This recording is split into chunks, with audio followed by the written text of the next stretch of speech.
It was Friday night and I was doing a little entertaining when I got the call.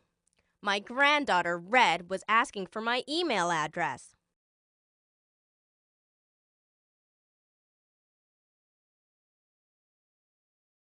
You see, she had finally scored a computer and got the internet access she had wanted so badly.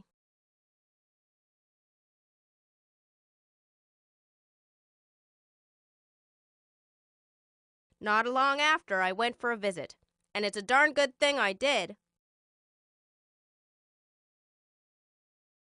The drama began as soon as I arrived, with a box marked Wolfmart Industries being delivered to the door by a shady-looking character.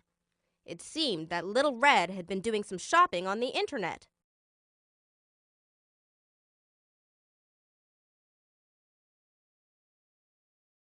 The $100 hoodie she had ordered for herself turned out to be a perfect fit for my dog Woody and a major disappointment to us all. The situation then went from bad to worse when it was discovered that Mom's credit card had paid the bill. Little Red was quick to pick up that online shopping without permission is a bad idea, but I had a hunch that there were a few more internet safety lessons that she needed to learn, and fast. Red, I said, I'm no spring chick, but I've been around the block a few times, and I'm no stranger to cyberspace either. I can browse like the best of 'em, search in a cinch, or chat till the cows come home. But whether I'm crawling in the mall, the woods, or the world they call the web, well, there's one thing I never forget. I'm talking about safety, kiddo. Now, I'll skip the once upon a time and give it to you straight, sweetheart. The net is neat, but it has its wolves, if you catch my drift. Worry not, my little net, 'cause Granny's got it figured out, and if you listen close, I'll let you in on the laws of surfing safely. Numero uno. Never give out personal information. Your address, phone number, and where you go to school is all top secret information. The same goes for your real name, so forget that you were ever called Rosie Hood and just stick with Red. At that very moment, the phone rang and a rather familiar, gruff voice asked for Rosie. Wrong number, Buster, I replied, and hung up in a hurry. You see, I continued, the internet is a public place full of strangers just like the playground and the supermarket or the local pool. Talk is cheaper than a bad disguise, I always say, so don't believe the type, and definitely don't arrange to meet internet friends in person without permission. You can never be 100% sure of who you are talking to. I was then interrupted by a cheery chime coming from the computer. A new email had arrived from a guy going by the name of Uncle Wolfgang.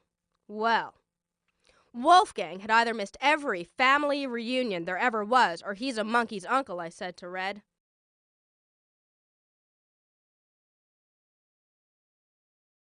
More importantly, we don't know who he is, and in a case like this, we don't risk reading the mail as it could carry a nasty virus and make your computer very sick. So with a flick of the wrist, I clicked delete and blasted the phony into the far reaches of cyberspace, never to return again. Or so we hoped. Now, we'll never know what old Uncle Phony had to say, but Granny's instinct tells me it might have been something silly or maybe even scary, which brings me to another important safety tip. Don't reply to nasty emails. Bake a cake, walk the woods, or hey, stroll over to Granny's. Just don't waste your time on the grumps. Red then let me in on a secret. She had come across a website showing some gross pictures and didn't know what to do. Well, I'm glad you brought that up, I said. The lesson is simple. Don't intentionally visit sites that are inappropriate for kids. Avoid them like you do bad dogs with big teeth, and if you need a little help, talk with your folks about getting software which will block out these sites completely.